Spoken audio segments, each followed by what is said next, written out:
you mentioned that you helped a certain company building funnels for their customers, and that's where it really kicked off for them. In other words, that's where it really kicked off for their customers. Uh,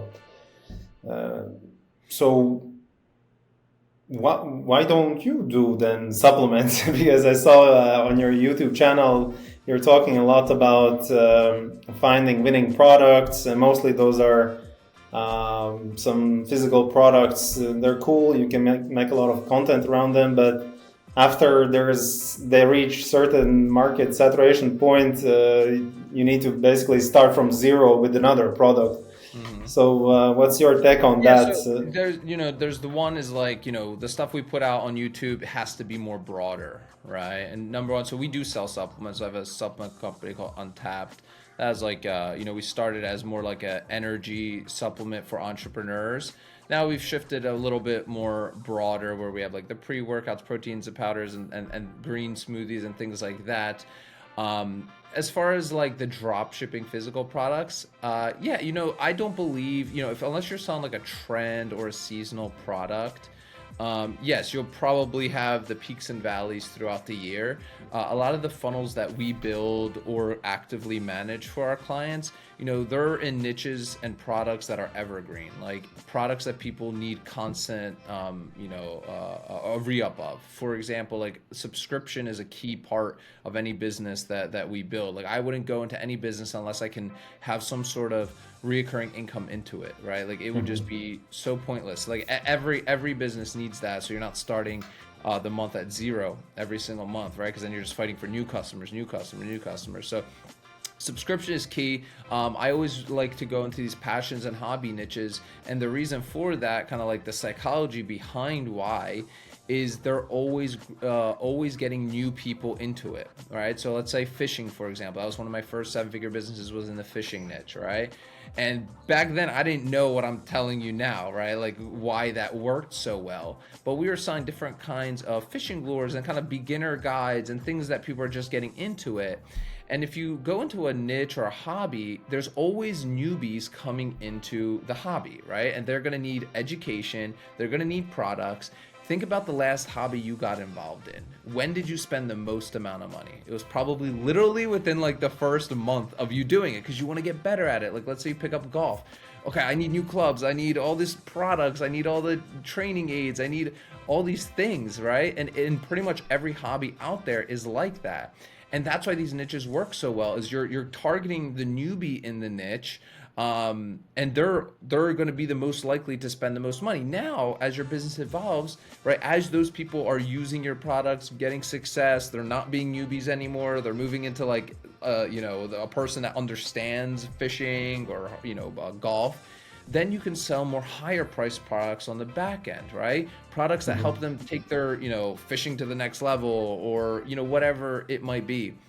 And that's the real kind of like the secret sauce of it, right? The niche is the most important part of this to me. And you know this, right? With supplements, right? Like you can take the same exact product, same exact everything, ingredients, change around the labels of it, and it could sell to, this one could sell to moms, this one could sell to entrepreneurs, this one could sell to, gymnasts, right? Like, everything, is marketing. So it's like it's all about just selecting the niche that you personally enjoy. I always recommend going into something you like.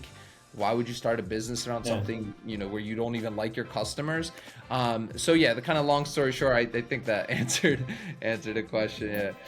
When I started to smile is when you mentioned that you can change like a product name and sell it to a different audience. I immediately thought about fat burners. They're Hmm. basically energy drink. And It's and like here's the if thing you check about ingredients, it's exactly the same ingredients. and here's the point about like saturation and stuff. Like some people get worried, oh, there's too much competition, there's too many. Look at the supplement industry, like specifically like weight loss. Every day there's new fitness programs coming out. Every Mhm. day there's new fat burners and protein powders and things that are going to help people lose weight. Every day there is this pie is never going to run dry, right? It's constant, it's always new. Why? Again, psychology. People want new. People want a new reason to start again, especially with weight loss in that industry. You're not more so listen, at the end of the day, most people that started a weight loss journey fail, right? So if I was like going into the weight loss space, I would go in knowing that. Like they are most likely, I'm getting them a kickstart, right? To start their weight loss journey, but most likely they're not going to make it till the end, right? So you have to keep that in mind. People, we all want new. We want, like, think about like Black Friday. Like people just want that new feeling. They want that like, look, why do you think people wait till New Year's Day to start their weight loss journey? Right, or whatever it is, like it doesn't make any sense. And so especially in the supplement space, this is where your marketing has to be so on point, because obviously margins are really good. So you've got the best people in the world at marketing competing for those people, and they go in there knowing that, right? I mean, look at, for example, Beachbody. Why do you think they have like 1,000 weight loss programs? Like it makes no sense, because they know those customers, they started a program, they lost maybe 15 pounds, they started feeling good. Oh, cheeseburger, eat it. Big again. Oh, here's a new program after another year, right? And it's just a cycle of, I know it sounds slimy, but it is like that, because that's just human nature, right? People want new. So either you sell them the new thing, or your competitor is going to do it. The choice is yours, right? You can either, kind of swim against the current or flow with it and make money like all these people are making, especially in this niche. A lot of niches aren't this challenging. But I always like talking about like the fitness and niche, because it's such a bloody, competitive space, yet there's so much opportunity in it, and it's never going to end. Yeah. And maybe a part of the customer. Part of the customers, maybe they end up really losing weight, and they feel better. Well, they all lose weight, right? 100%. And then they, if they do lose weight and hold perfect, they have more advanced programs for those people. They're not assuming everyone's just going to fail, and then they're not banking on that. But then they know just the law of averages. Most people gain the weight back. Oh, here's a new thing to try out. The cycle repeats itself. Okay, that's good insight. So. Yeah, I think everybody agrees that the market is huge, and there's definitely demand for supplements. But the question is, how do you compete? Somebody who's just starting out, seems like there's thousands of supplement companies in every niche. So what's the best strategy for somebody who's just starting out? Definitely there needs to be a niche, but then I would just be very specific with the niche, right? Like whether it's, somebody that did it really great years ago, and it was unheard of back then, but it's on the fly. If I thought about it, or ask ChatGPT, they'll come up with ideas for you. When they did the pre-workworkout for gamers. What the? Oh, okay, yeah. That's what the hell? It's like increase your kill-death ratio by drinking this. No one would ever thought that was gonna work. Yeah. But all they did was be like, hey, these guys are all drinking Red Bulls, Monster Energy drinks. Let's take a pre-workout that these guys that are bodybuilding, package it up. What is it called? Like G Fuel or something like that. Years ago, this was, 10 plus years ago when they first came out, and they just were huge. I think they're still very big. But that's what it is. It's about finding a very specific pocket of people. Now they did it really well, because there was nobody selling like a pre-workout supplement to gamers. So it was like a blue ocean. They killed it. But now there's tons of these, right? Tons of these kind of pre-workouts. But it's okay. You can go into it. Just be very specific. Like with supplements, yeah, it is a little tough, but I do recommend, maybe there's a journey that you've been on that you can maybe kind of attach to a product. It's really important with supplements to have a face to the brand. With every business, I would recommend having a face to your brand. And even if it's not yours per se, you can hire people.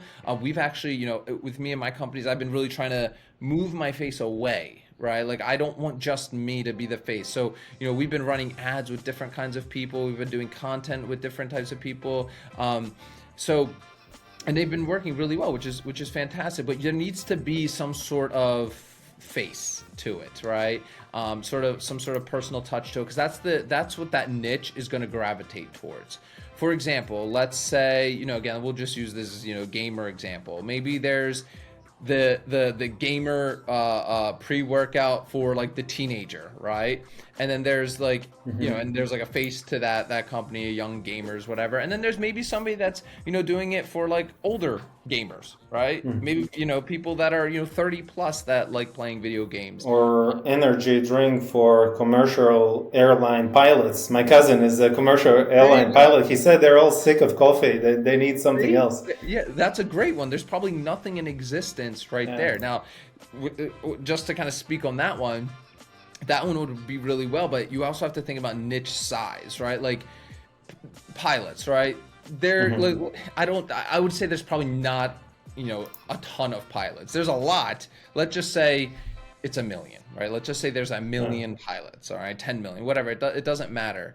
You also have to think about how many of those people are immediately not going to buy. Now, there are different marketing formulas out there that they're just ignorant. They don't want to buy. They're just stuck in their ways. Whatever. Let's just say like 50% of those people. So you have like 5 million people that are kind of marketed to. So you always have to think about like how big your market size is.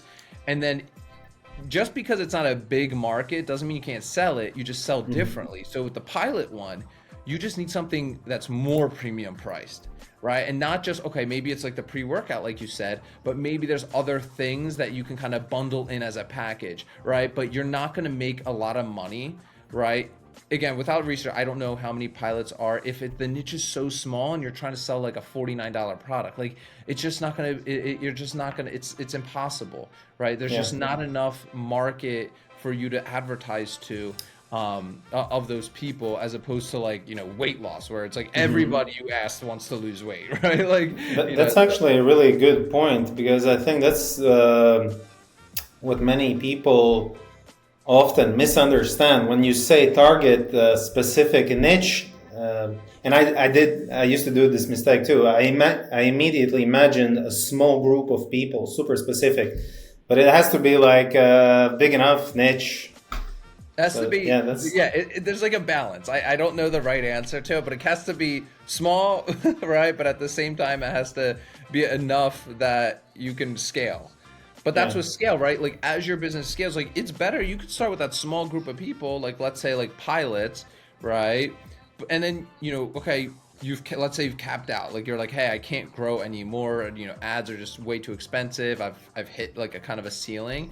Well, then you're like, okay, well, this formula has worked so well. Ask your customers, right? Ask the pilots, like, hey, have you maybe given that, email them, right? Text them, call them, right? And be like, hey, have you given this to anybody else? And then who knows, you might get an idea. That person might give you an idea, your customers, right? Be like, yeah, I have a buddy that loves, yachting or whatever, right? And he's been giving it to his friends that do like, yachts around the world and stuff like that. Right, like, or speedboat racing or whatever it is, and you're like, holy crap, like there's a new sub niche I can get into, right? That's also very small. Now you just literally potentially doubled in size. So yeah, that's a kind of a kind of just do some more market research, after the fact. But I would still recommend start very niche, because you have a way better shot of at least making some money than trying to go in and like sell, just an energy drink, right? You're just like you're not gonna be able to compete. Okay, and thanks for sharing these insights. And you also mentioned earlier that it's super important to have reoccurring sales. I have first-hand experience with this, because I used to own a poster business, and we had less than 5% repeat sales. That's why we ended up selling the business, and we decided to do supplements, because there's really high repeat sales rate. And so I guess this wasn't an issue a few years ago, even when the ad costs were lower, but now it's like super important that actually a lot of the times you're at loss with the first sale, and you need to recoup that investment with the next sales. So this recurring aspect is super important. You have to, right? The key metrics, average cart value and lifetime value, right? Like those are the only metrics that matter. And, a lot of, let's say, if anybody's listening that's a newbie, if you're breaking even, like if you told somebody, like your friends or family, hey, I'm spending $20 to make $20, we're like, okay, cool. But like that's huge, right? Like if you can spend $20 and you can make $20, like you break even on your front end funnel from the ads, you're getting free customers. Now, these That's free pretty good, yeah. customers are your responsibility to sell additional products too, because then you don't have ad costs anymore.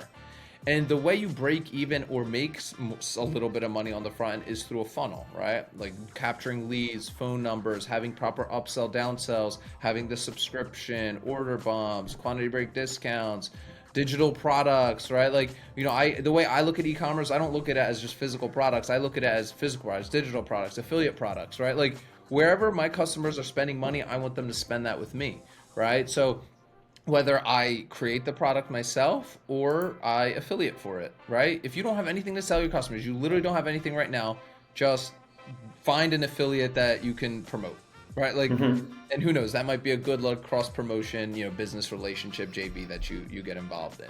But you got, even, for me, like I'm willing to lose money on the front end because once you nail down your proper funnels, like some of our sequences go for like 3 months, 6 months.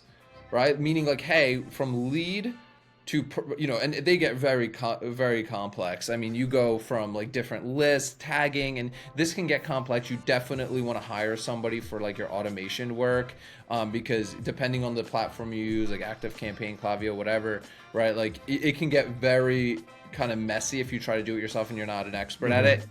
I'm saying I'm not the one that does this. I kind of help come up with the strategies, but I'm not the one implementing it. But yeah, like depending, it's a non-buyer. Okay, what does the non-buyer sequence look like? Okay, they're a buyer. What does the buyer sequence look like? And it gets more complicated than that because they could be, okay, buyer of product 1. Okay, what's their sequence? Okay, they bought product 2. Now where do they go? Like it can get very complex, but that's how you do it. That's how you go from being able to be like, hey, I can spend now $60 to make $20. Now go tell that. Go tell that to your friends or family. Be like, hey, I just gave Facebook $60 to make 20. They're like, you're crazy and you're going to go broke. But what if when they go through your funnels, you're making $300, $400, $500, right? Like you kind of have to, think like that. I know it's overwhelming for people to think about it. That's why I always recommend, hiring professionals. I know it's hard to invest in that, but if you've come so far, let's say I recommend if you've made like a $10,000 per month consistently, you've got something going. Like at that point you should probably start considering like really putting in these automations in your business. Okay, so basically there is some kind of theoretical blueprint for business. Once you figure out your niche, your product, you created your brand book, website, and then you connect it to a marketing funnel, which I assume for most businesses in supplement space can be more or less similar, but you need to customize it for your product. So something like that exists. Okay. Yeah, there's components, right? You have your stores, funnels, automations, and subscription. Like those are like the core kind of like pieces of really. And I think Klaviyo, they even have templates for these, right? They have something sure. I don't use pre-built. Klaviyo. I haven't used Klaviyo in a while. We use ActiveCampaign. We've just been so kind of in that world for so long. So we have we've built in all these templates already. So the cool thing about it, and I'm sure Klaviyo can do it too, is you can do snapshots.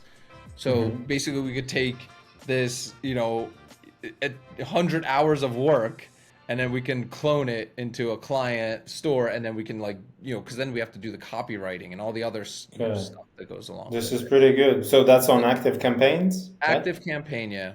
The snapshots of the automation. This is huge. This is huge. Yeah, I mean that's one of our services. I mentioned like a lot of our stuff, like we were talking before the call, is all done for you, right? Like we try to, because we know like, hey, when you're scaling your business, like the last thing you need to be thinking about is how to tag buyers. Because it gets complicated. It gets very complicated, and if you're not one of those people that can think like that, like we have really like a automation guy on our team, and the way he thinks of things. I'll draw it on a whiteboard, but then he'll be like, no, you can't do that. You can't do that. Like he'll then be able to dive into each thing I said and really figure it out. But it's like a very technical technical field of work. Yeah, I think usually engineers are pretty good at this because they have to learn all these circuits and stuff, and it's pretty similar to marketing funnels. Exactly, like coders, guys like that, they're like geniuses. When I talk to them, like I have no idea what you're talking about, but yeah. And speaking of efficiency and automation, I checked your YouTube channel, which by the way is linked somewhere down below. And you also talk a lot about AI. And well, of course, everybody is talking about it lately, but in terms of marketing and e-commerce, how do you use AI to increase efficiency, to launch faster, to beyond copywriting? What are some of the use cases of AI? Man, it's absolutely everything. I mean, I literally was just talking to one of our team members, like, how did we make it this far without it? Like, I'm like, we are so involved in it now. Obviously, the copywriting is the biggest. We write a lot of copy, right? So we're, one of our internal copywriters developed this tool that allows us, and we recently, this isn't like a publicly available tool or anything like that, but it's an AI tool to help you with AI tools. So what we have found is a lot of people struggle with the prompting. Like Inception stuff. When I see some people, I'm talking about our internal team that works with clients coming up with ads. They don't know, like, let's say, hey, we get this client, right? They need ads, they need emails, they need funnels, they need stores. They have all the copy that goes into all that. Like, you can imagine, there's like, that's like tons of copy. Like a junior copywriter goes into ChatGPT isn't going to know the prompts to write in there. They're not going to, they don't know the sequencing, because the sequencing in ChatGPT and all those things matters because it kind of learns off of itself, off of the previous prompts and the threads that it's in. So what we were developing is it's not an AI tool, but it's like a prompt generator AI tool. So you put in all the client's information, right? And this goes for abandoned cart email sequences, emails, daily emails, like literally every part of aspect. And you just click enter, and it comes up with all the unique prompts that you would need to make that client successful. And that's our proprietary stuff. Like, that's our private stuff. That's why it's not even available, right? So this is like our proprietary prompts that our lead copywriter has developed, right? That now our junior copywriters can take and use in these different kinds of AI tools. I mean, I can get kind of crazy. I've never told anybody this. I'll tell you. We use AI even for our content. Any AI that you see on our YouTube channel, right, is AI. Like, that's me. No, but usually if you look, my eyes, those aren't my eyes.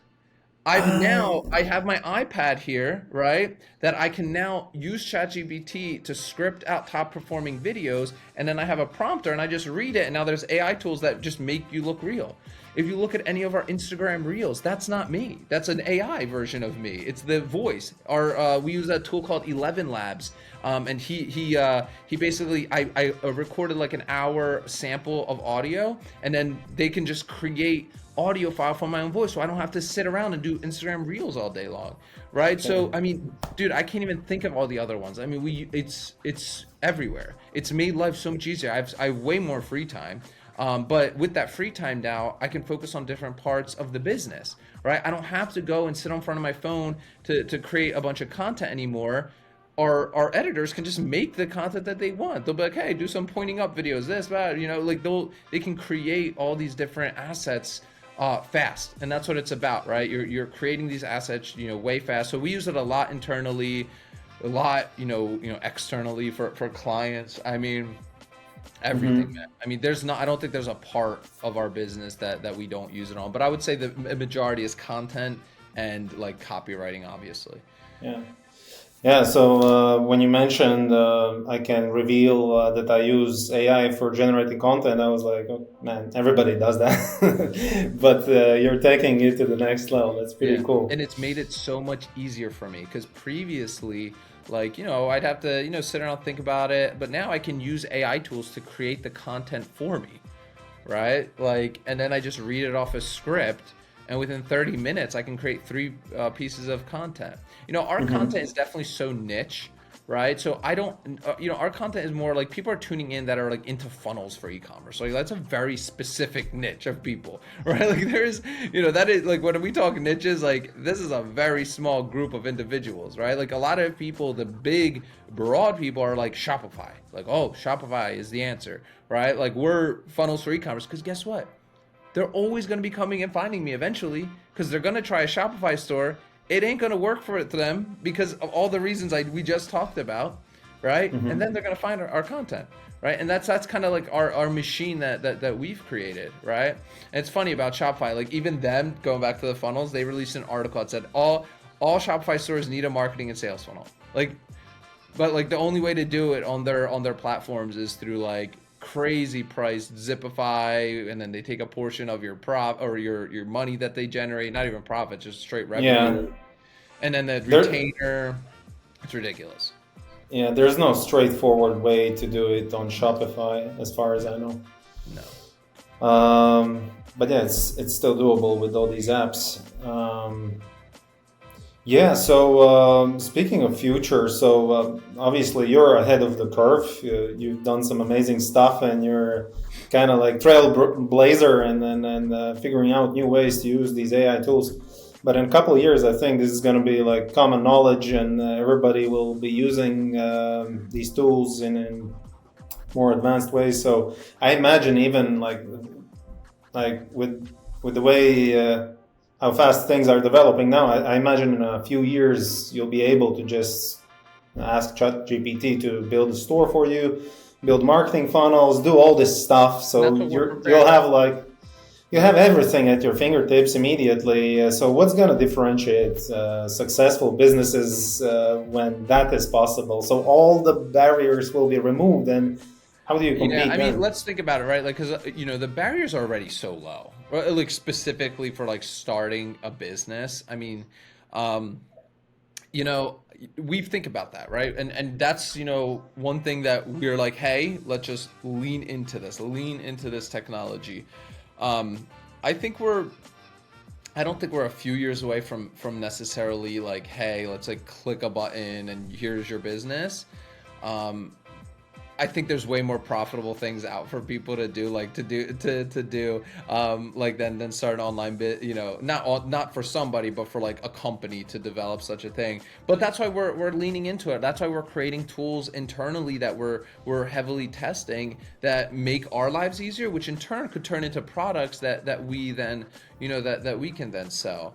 I'm just trying to embrace this stuff and use it. And I'm by no means a trailblazer. I am just a user of this stuff. I'm trying not to be scared of it and the things that are coming.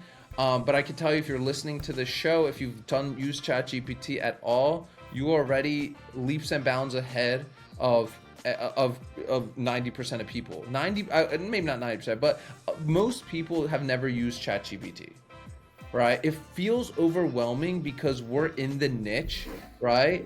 So we think, oh, everybody is talking about it. Well, they are, because we're all in this little niche group of ChatGPT users and we're learning all this stuff. The common person, literally, they're getting their news from like CNN, where it's like, oh, ChatGPT is, writing people's homework. Like they're still stuck on that topic, right? Like they're like, so embrace it, learn from it. That's what I'm doing. I'm just using this stuff and see what works for you. I know it takes time. It's scary. It's not, you might not, like I said, I was very against even to when I started the content. I was like, I can't do this. I can't do it. It's going to look so fake. It's not going to look real. Right. But then it's been so incredible. It's like it frees up your time. And it's just like get out of your kind of like your routine, so to speak, that you've been doing the same thing. If you've been doing anything the same way for a long time, I promise you there's probably an AI for that. There's literally a website called, I think it's literally called there'sAIforthat.com. Or just type that into Google, and then you can type in whatever you were looking for, like video editing, copywriting, meals, right? Like fitness, and it'll give you different AI tools. Have AI, some sort of AI. This is something we've slowly been doing with some of our clients, is have some sort of AI aspect in your e-commerce business, right? So like, let's say you're doing fitness niche. Maybe there's like some AI guides or AI videos that you can create to show them how to use AI to help them with their weight loss journey, right? Like with ChatGPT now having the plugins feature with like Instacart and OpenTable and all those tools, you can do things like, hey, ChatGPT, write me a meal plan that follows XYZ diet, and then order the grocery list from Instacart, and it will do it. Right? It'll literally create you the meal plan, right? Or the meal, or however, whatever your prompt was. It'll tell you the ingredients, it'll tell you all the macros, it'll show you how to cook it, and then it'll order all the ingredients for you from Instacart. Yeah. And that's just scratching the surface. This is like version 1 of all these plugins that are coming out. But yeah, like I said, embrace it, test it, try it. Don't be the person that's refusing to use it, because that's gonna hurt. That you're gonna struggle. Everything's about speed of execution now, right? Like we can now test ads on a level that we've never been able to test ads before because of AI. Right? We don't even need video editors in some cases to be able to create like 50 variations of one winning creative that we can then split test all against each other. Right? Previously, that would take weeks to get done, to get edited. With AI, you can use it. So same goes for images. So yeah. It's pretty crazy what AI has enabled, and I don't think people are scared of it. It just takes time to change behavior. It took Exactly. several years for people to learn using Google. Yeah. And now there's a word, Google it. And yeah, maybe in 5 years, people will say just ChatGPT it or something like that.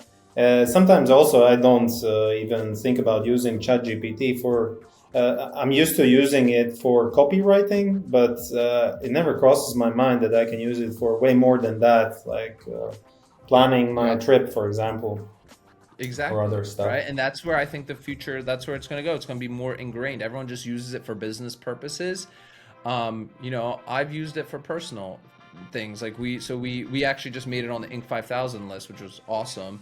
I was trying to come up with like a good way to announce it. And I was like, I don't know how to announce it. And I was like, let me just go to ChatGPT and get some ideas, right? I don't need it to be copy and paste, but at least it kind of starts. It's a great starting point, right? But with ChatGPT 4, and now GPT 5, they're saying hopefully out by the end of the year, right? You're gonna have better responses than humans. That's the scary one.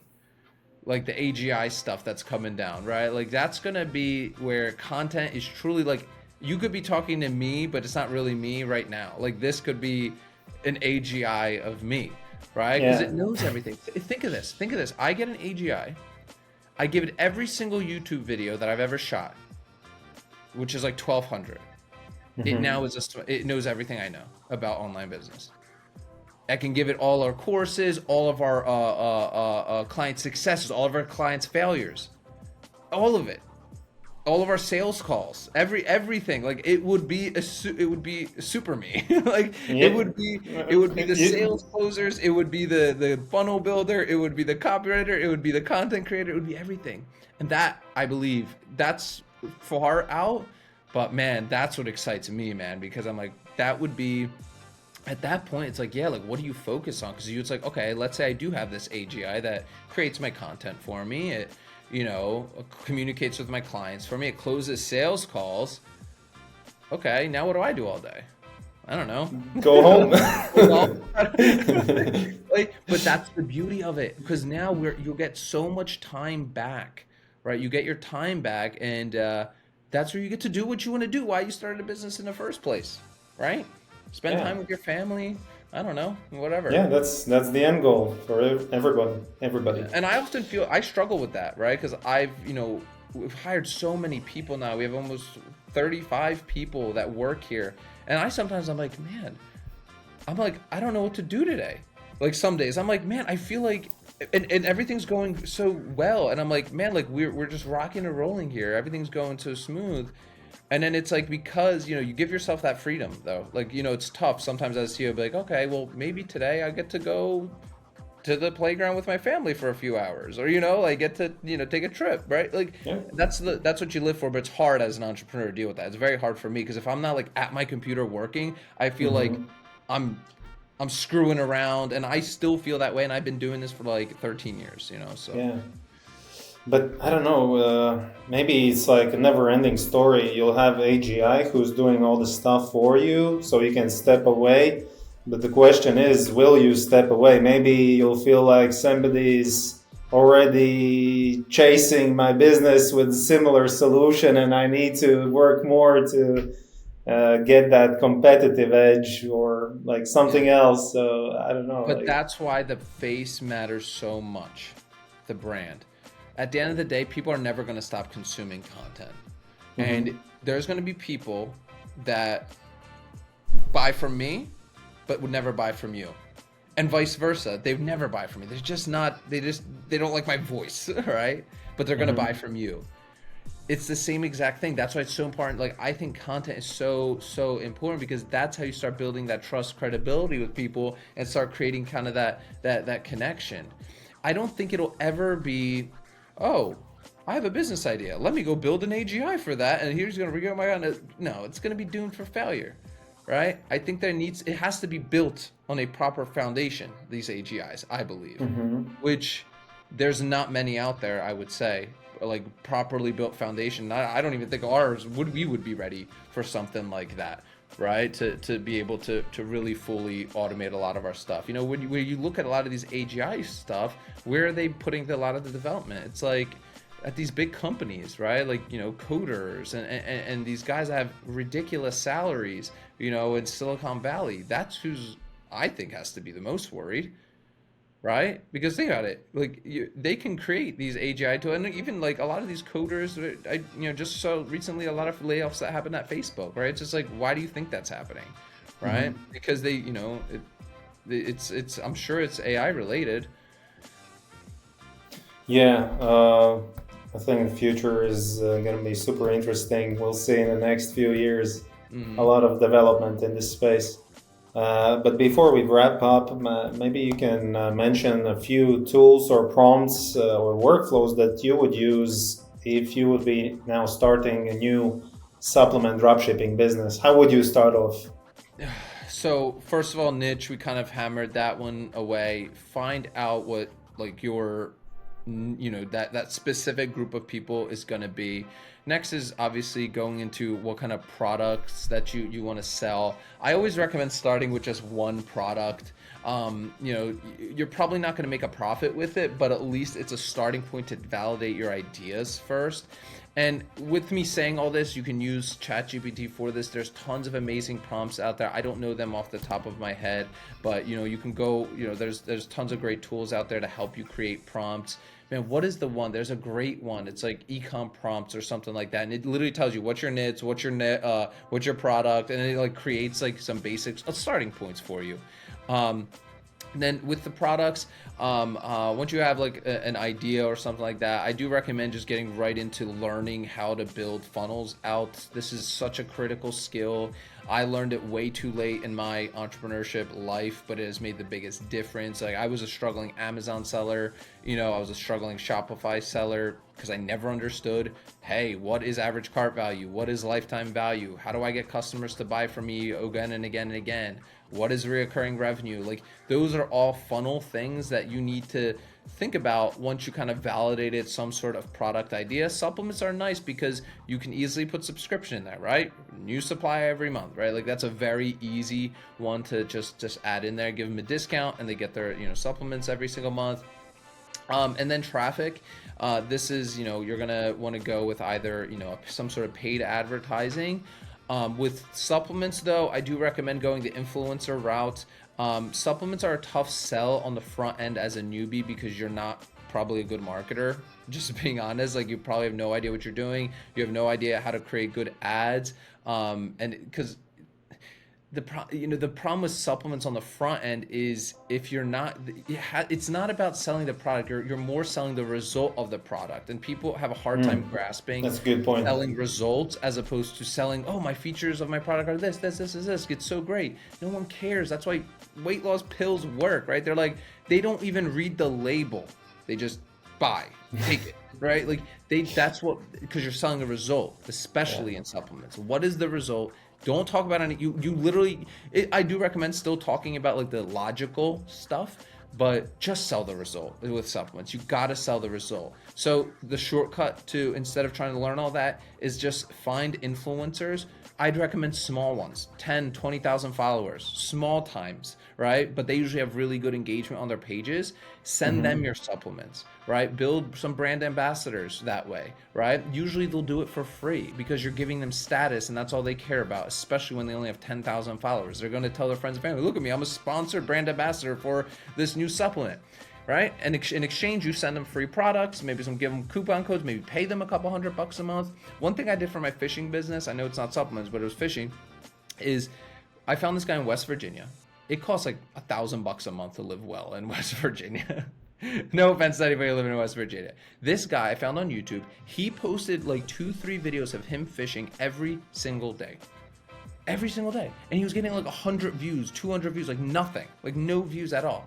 But I was like, man, this guy's like witty. He's funny. He just like is like just in doing this because he loves it. He's not doing it for money, right? He wasn't selling anything. Reached out to him, right? And guess what? I made him the face of my brand. I sent him new products every month. I paid him like $300-$400 a month, right? And he added, he had his shirt on. He would talked about our new subscription box every single month, right? I gave him like tasks to do. Same thing you kind of want to get with your brand ambassador with your supplements, right? Send them the products. They'll create the content for you that you can then potentially use for your advertisements as well. So you're starting to create some more asset. It is a journey for sure, but that's kind of like how I would start out if I was like going to really get into a new supplement. Yeah, that's really a good story, because I think a lot of people, they approach influencer marketing like a black box where they are going to invest something and they don't know what they're going to get out of it. And you shouldn't do it maybe hoping that it's going to generate sales. Just do it because it's going to generate you really nice user-generated content. Yes. You'll have some social proof. You can post this on your website, add some face to your brand, and I think that's what really adds value. Key. Right now, was special for the past, I would say 2 years or year and a half or so. UGC content, just that we go so heavy on that. And we even leverage a lot of AI for the UGC content too. AI UGC creators, I think that's also what's coming. But okay, we talked a lot already on e-commerce topics, on AI, and in a nutshell, I think what really is important is having a well-defined and researched niche, building a funnel, and selling the results. And to do all this, you need to employ AI because it's gonna make it way more efficient, and you'll get to the finish line faster, if there even is a finish line. No, never. There's never been. We have a saying in our company. We say, "New level, new devil." Like I would have killed for the problems that I have today. But then again, it sucks in ways. Yeah, like it's like you don't realize. Okay, you want to make $100,000 a month, $1 million a month. Like you're first of all, you're not ready to have that because of the stress, like the levels of stress that you go through as an entrepreneur. And you see that's why Forbes releases there was that article that they released, like it's like 8 out of 10 businesses fail within their first 3 years. Most people aren't meant to be entrepreneurs. Let's just be honest, because it sucks. Like you get a lot of benefits from it, but in ways like I'll sometimes be like, man, like I'm envious sometimes. Like people in my family, like you just clock out at 4, and you don't touch your phone till Monday morning. Like, I think with them kind of nice. So I do recommend do it as a side hustle to start. I'm not one of those people. I'm not the Gary V. Quit your job, go all in, because you're probably gonna fail because you're not ready for the. Don't listen to Gary V. I used to. I mean, Gary V's awesome. Obviously he's a great public speaker and entrepreneur, but like I'm not one of those people. Before I quit my job, I was making sure that I'm a very risk averse person. So I would just hate to see somebody quit their job and then they're just financially ruined. All right. Yeah. So Peter, before we finish, is there any upcoming project or event you'd like to mention? No No. events. We did do a live event last year. We hopefully will do them again. They're fun. They're just a money pit. um, they're break even basically. But you guys can check us out. ecommerceempirebuilders.com, peterpru.com if you're interested in what we do in e-commerce. You can find us on YouTube and stuff. So yeah, you guys can check us out there. Yeah, wonderful. We'll make sure to include these details in the description somewhere down below. Thank you once again, Peter, for joining us today. This was really interesting to hear from somebody who's completely all into AI and e-commerce and has so many interesting, groundbreaking strategies to share with us today. So thanks a lot, man. Yeah, absolutely, man. Hopefully I could share some insights and help some people out. Yeah, thank you. Peter, yeah, thanks again. We forgot when we started to, I forgot to announce you and introduce you, so I'm going to do it now, and then you can just give like few sentences about yourself, like background info, and we'll put it in the front of episode. Cool. Yep. Sounds good. Just a second. Okay, so welcome to the Supliful podcast, where we interview fascinating people. And today with us is Peter Pru, who is a seasoned e-commerce expert and who's also AI enthusiast. And by the way, he's also sharing his insights on his YouTube channel. So welcome, Peter. Hey, thanks for having me, man. Hopefully I can, share some, insights with everybody regarding e-commerce, a little bit of drop shipping, supplement sales, as well as digital products. Yeah, so welcome, Peter, again today. And can you give a quick background on yourself? So how did you start with drop shipping, when it happened, and what made you want to do this? Yeah, I'm gonna try to make a long story short, but basically started in about 13 years ago. Was I think like sophomore, junior in college. My roommate at the time was, I came back from class one day and he's like, I made commissions.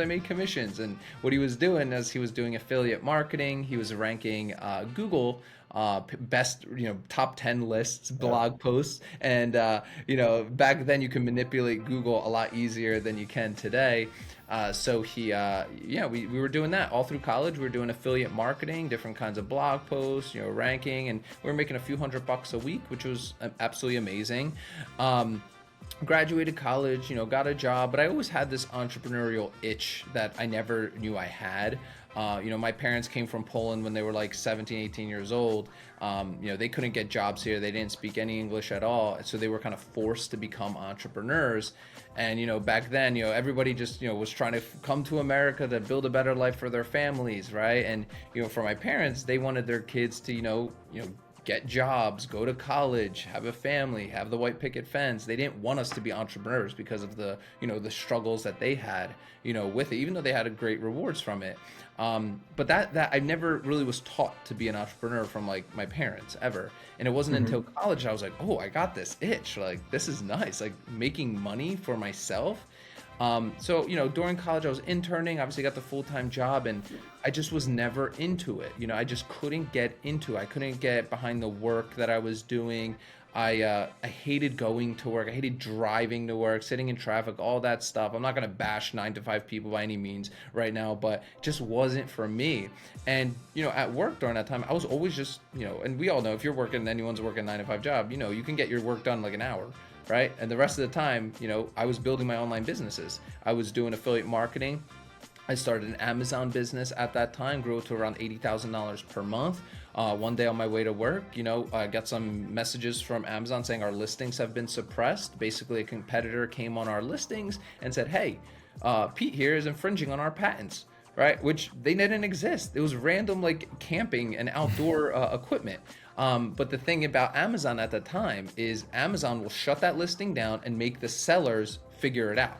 Because Amazon's not a legal attorney or giving a legal jurisdiction here. They just shut my listings down and they made us figure it out. Took us a year to get our account back at that point, but the damage was done, and I learned a valuable lesson then, is that I was never building my own business. I was only building Amazon's business. I had no way to tell my customers what happened, explain the situation, nothing. It was poof, all that work gone. Kind of got out of entrepreneurship for a little bit at that point. I was, had a chip on my shoulder. I had like $30,000 in debt at that time because of inventory and all this stuff. So at that point, I got, after a couple years went by, I was like, you know what? I saw like a book on my bookshelf, and it always made you write in your goals. It was called The Slight Edge. It was like one of my first like entrepreneurial books that I've ever read. And it was, I opened it and I had all these goals and these achievements that I wanted to have by a certain age. And I was like, man, like what happened to me? Like that, like where is this guy? Like I want to be this guy. So, I said, let's get back into this, started into the Shopify. It wasn't really Shopify back then. It was like WooCommerce and stuff. I just say Shopify because I know everybody understands it. But basically I was building out stores for different kinds of products like you see on Shopify today. And I started learning direct response marketing, marketing online, on Facebook, advertising, like all those things that I didn't ever do before, right? So there was a big learning curve coming from like affiliate marketing and Amazon seller into this world of paid advertising and stores. And the nice thing was I started making some sales, which was fantastic. But again, I wasn't really making any profit in it. And I was in a mastermind group at the time. And they started showing us sales funnels. They were like, hey, here's how you can use sales funnels for your e-commerce business, for your Amazon business. And my mind was absolutely blown because I've never heard of like direct response marketing or landing pages or upsell pages, downsells. Like I never understood any of that, but it was the missing ingredient for me. Right, like that was the missing ingredient in my business because I was constantly just driving traffic to like a general product page, never talking to my customers, never emailing, never texting, none of that stuff. And that's where I learned about funnels.